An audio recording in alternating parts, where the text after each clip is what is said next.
голям. Да. Доктор. Това е доктор Ангел Попов, той е историк.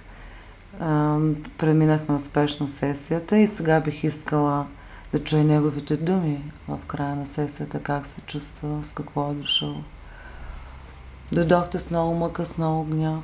Сега как се чувствате? Да, наистина, дойдох с много мъка, много гняв. Но с любов, защото любовта никога не ме напущава. Сега след сесията се чувствам много добре. Има ли сега гнева във вас, мъката? В момента Да. не чувствам нито гняв, нито мъка, Чудесно. а само любов. Лекота има ли във вашето тяло? Да, чувствам една лекота, едно спокойствие. Казахте, че се носите във вакуум. Да. Което много давно не съм го чувствал. Чудесно, браво. И съм благодарен на Тенка, че успя да направи нещо с мен, за да се чувствам така добре. Много се радвам, че съм помогнала. Да, добре ви помогнахте ми наистина. Да. Дано това да продължи и нататък. Това не е само моментно състояние.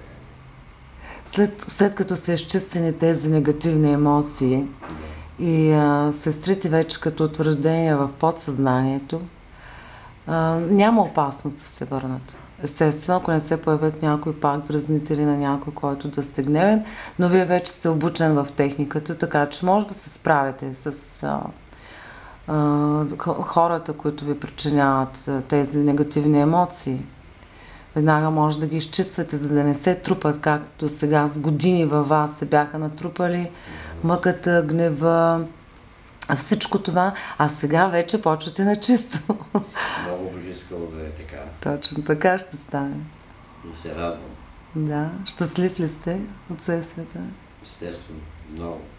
Даже. Виждам и промяна в лицето ви. Сигурно. Да. Както на съпруга. Отвътре. Чувствате я отвътре, нали? А как може да опишете тази промяна? Какво чувство е това? На обич към себе си, на лекота, на радост, на любов? Но всичко това, което изброихте. Всичко, което казах, е вярно сега за вас. Да, точно. Много се радвам, доктор Ангел Попов, за това, че първо ми имахте доверие, за да дойдете от толкова далеч. Иначе, как щях да дойда? Че ми имахте доверие и се радвам, че постигнахме такива наистина успехи с една сесия. Да, постигнахме. Да. Заедно. Да, точно така. Работата не е само моя, а и ваша. Благодаря ви. И аз благодаря.